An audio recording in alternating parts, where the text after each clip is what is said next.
Hello दोस्तों, spiritual knowledge की दुनिया में आपका स्वागत है। दोस्तों, आज का टॉपिक है हम इंसानी शरीर में ईश्वरीय अंश कहाँ पर होता है और कैसे पता चलता है कि हमारे शरीर में ईश्वरीय अंश होता है, यानी ईश्वरीय शक्ति हमारे शरीर में किस तरह से कार्य करती है, होती है कि नहीं होती है। इन सभी चीज़ों की जानकारी आपको इसी वीडियो में पूरी तरह से मिलने वाली है। दोस्तों, बहुत से लोगों का मानना है कि जो इंसानी जीवात्मा होती है वही ईश्वरीय अंश होता है, पर यह बात बिल्कुल गलत है। अभी आप इस वीडियो में जानोगे कि ईश्वरीय अंश क्या होता है और किस तरह से हमारे शरीर में ईश्वरीय शक्ति कार्य करती है। अब सभी के लिए हैरान कर देने वाली बात यह है कि एक शरीर में दो शक्ति कार्य करती है।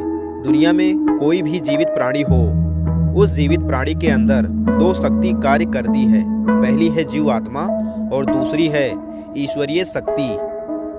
दोस्तों, इन सभी बातों पर यकीन करना तो मुश्किल है, पर आज आप लोग इस वीडियो में जान पाओगे कि ईश्वरीय अंश क्या होता है और जीव आत्मा हमारे शरीर में किस तरह से काम करती है।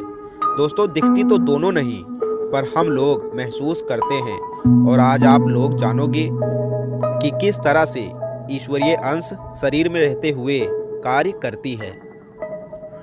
दोस्तों, इस दुनिया में बहुत से धार्मिक लोगों का यह मानना है कि जो ईश्वरीय अंश होता है वह इंसान के दिल में होता है या फिर मन में होता है। दोस्तों, इस दुनिया में जितने भी धर्म हैं उतनी मान्यताएं भी हैं। सबका अपना अपना अनुभव होता है और सबका अपना अपना राय होता है। लेकिन आप लोग एक चीज़ जान लीजिए, बिना ईश्वरीय शक्ति के कोई भी जीव आत्मा किसी के भी शरीर में जिंदा नहीं रह सकती है। तो दोस्तों, आइए जानते हैं कि किस तरह से किसी जीवित प्राणी में ईश्वरीय शक्ति रहता है या रहती है और वो किस तरह से काम करती है।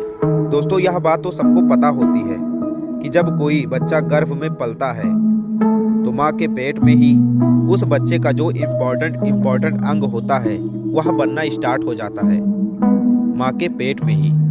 दोस्तों, जब तक कोई बच्चा माँ के पेट में होता है तब तक उसका विकास जो होता है वह ईश्वरीय शक्ति ही करती है। हर एक अंग का उसमें आत्मा नहीं होती है। आत्मा किसी भी माँ के पेट में तब प्रवेश करती है जब उस बच्चे का आकार पूरी तरह से बन जाता है, यानी कि माँ के गर्भ में जब बच्चा पूरी तरह से विकसित हो जाता है, सारे अंग ठीक तरह से काम करने लग जाते हैं, तब आत्मा उस बच्चे के अंदर प्रवेश करती है, जो हमारी जीवात्मा होती है। लेकिन हम लोगों को जानना यह है कि जो ईश्वरीय शक्ति हम इंसान के अंदर होती है तो वो कहाँ होती है और कैसे पता करें कि हमारे शरीर में ईश्वरीय शक्ति कहाँ पर वास करती है। तो दोस्तों, इसके लिए आपको ईश्वरीय शक्ति और जीव आत्मा के बारे में थोड़ा थोड़ा समझना पड़ेगा। अब दोस्तों, मैं जो बताने जा रहा हूँ इस पर थोड़ा गौर करना और ध्यान देना। दोस्तों, हम इंसानों के आँख की जो पलकें होती हैं जिसे ब्लिंक करना कहते हैं, यानी कि जो हमारी आँखों की पलक झपकती है। दोस्तों, अगर मैं कहूँ कि अपनी पलकों को ना झपकाओ, उसको स्ट्रेट रोक कर दिखाओ, यानी कि अपनी पलकों को सीधा रोक कर आप दिखाओ, कितनी देर तक आप रोक सकते हो? तो आपका उत्तर होगा कि बिल्कुल भी नहीं रोक सकते, क्योंकि पलकें जो होती हैं हम इंसानों की, उसको झपकना ही झपकना है, और यह क्रिया अपने आप होता है। उस पर हम इंसानों का कोई भी प्रभाव नहीं पड़ता है। वो अपने आप ब्लिंक होती हैं, अपने आप ही झपकती हैं, और पलकों को झपकाने से हम लोग नहीं रोक सकते हैं, चाहे जितना कोशिश कर लें। और अगर अपनी पलकों को झपकाने से रोकते हो तो ज़्यादा से ज़्यादा 5 मिनट, 10 मिनट या आधा घंटा, बस इससे ज़्यादा अपनी पलकों को झपकने से आप नहीं रोक सकते हो। दोस्तों, अब मेरी दूसरी बात पर ध्यान देना। दोस्तों, हम सभी को पता होता है कि एक स्वस्थ मनुष्य का दिल 1 मिनट में 72 बार धड़कता है, यानी कि एक मनुष्य का जो दिल होता है वो 72 बार धड़कता है। तो अगर मैं कहूँ कि अपने दिल को आप 75 बार या 80 बार धड़का सकते हो, या फिर 72 से कम यानी कि 60-65 बार धड़का सकते हो, तो आपका उत्तर होगा नहीं। तो इसी तरह से दोस्तों, हमारी श्वास नली होती है, कार्बन डाइऑक्साइड हम लोग छोड़ते हैं और ऑक्सीजन ग्रहण करते हैं। क्या इन सभी चीज़ों को हम लोग रोक सकते हैं अपने आप से? अभी मैं कहूँ कि आप कुछ देर सांस रोक कर दिखा सकते हो? उत्तर होगा नहीं। मैं कहूँ अपनी सांस को छोड़ो ही ना, ये भी असंभव है, क्योंकि ये सभी प्रतिक्रियाएं अपने आप हमारे शरीर में होती हैं। जो हमारे शरीर में रक्त संचार होता है वो भी अपने आप से ही होता है, उसमें हम लोग कोई भी छेड़खानी नहीं कर सकते हैं। यानी दोस्तों, जितने भी अंदर के अंग होते हैं, ऑर्गन होते हैं हमारे शरीर के अंदर, उनको हम ना ही छू सकते हैं और ना ही हम लोग उनको गाइड कर सकते हैं कि उन अंगों को क्या करना है। दोस्तों, जितने भी अंग हमारे शरीर में कार्य करते हैं वो अपने आप ही कार्य करते हैं। लेकिन दोस्तों, हमारे शरीर के बाहर जितने भी अंग होते हैं, जैसे हाथ, पाँव, नाक, मुंह, कान, आँख, इन सभी से हम लोग जैसा चाहें वैसा काम कर सकते हैं। अगर हम लोगों को कोई चीज़ सुनने का मन नहीं कर रहा है तो अपनी कानों को हम लोग बंद कर सकते हैं। अगर कोई चीज़ देखने का मन नहीं कर रहा है तो अपनी आँखों को बंद कर सकते हैं। अगर कहीं पर हम लोगों को जाना है तो अपने दोनों पाँव से कहीं पर भी जा सकते हैं। अगर कोई चीज़ उठाना है तो अपने हाथों को उठा सकते हैं। अब दोस्तों, सोचने वाली बात यह है कि जितने भी अंग हमारे शरीर के अंदर होते हैं उन सभी अंगों पर हमारा कंट्रोल नहीं होता है, और जितने भी अंग हमारे शरीर के बाहर होते हैं उन पर हमारा पूरी तरह से कंट्रोल होता है। तो दोस्तों, जितने भी अंग पर हम लोगों का कंट्रोल नहीं होता है, जैसे दिल, दिमाग, रक्त संचार और श्वास नली, इन सभी पर हम लोगों का कंट्रोल नहीं होता है। ये सभी चीज़ें अपने आप कार्य करती हैं। यानी कि जो ईश्वरीय शक्ति होती है, ईश्वरीय अंश होता है, वो इन्हीं सभी अंगों में वास करता है। यानी कि जितने भी चीज़ें अपने आप हो रही हैं उनको ईश्वरीय शक्ति चला रही है, और जितने भी चीज़ें हम लोग खुद करते हैं जिन पर हम लोगों का कंट्रोल होता है, और वो सभी चीज़ें जीव आत्मा द्वारा चलती हैं। यानी कि हम लोग जो करते हैं वो जीव आत्मा करती है, बस नाम शरीर का होता है। दोस्तों, अब बात करते हैं जो हमारी आवाज़ होती है, जहाँ से हम बोल रहे हैं, जो आवाज़ आप सुन रहे हो अभी इस समय, आखिर यह आवाज़ कहाँ से आती है। कोई कहता है हम लोग मुंह से बोलते हैं, कोई कहता है गले के पास कंठ होता है जहाँ से आवाज़ आती है। तो दोस्तों, यह कंठ, जीभ, मुंह, यह सब किस चीज़ का बना होता है जहाँ से आवाज़ आती है? तो आप लोगों का उत्तर होगा, यह हम सभी जानते हैं कि जो हमारा कंठ होता है, गले के पास होता है, जीभ और मुंह, यह सभी खून, चमड़े और हड्डियों से बना होता है। तो दोस्तों, अब सोचने वाली बात यह है कि अगर मैं कहूँ कि इंसान जैसी कोई चीज़ एक पुतला बना दो और उसमें भी खून, चमड़ा, हड्डी लगा दो, क्या वो पुतला बोल सकता है? उत्तर होगा नहीं, वो पुतला नहीं बोल सकता है। आखिर जब पुतला बोल नहीं सकता है तो ये जो आवाज़ होती है ये आती कहाँ से है, और ये आवाज़ आखिर किस चीज़ का होता है?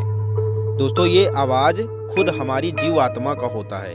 जी हाँ दोस्तों, आपने सही सुना। ये जो आवाज़ होता है, जो हम लोग चिल्लाते हैं, किसी को बुलाते हैं, ये आवाज़ सीधा डायरेक्ट हमारे जीव आत्मा द्वारा ही ये संभव हो पाता है, और ये आवाज़ हमारे जीव आत्मा की ही होती है।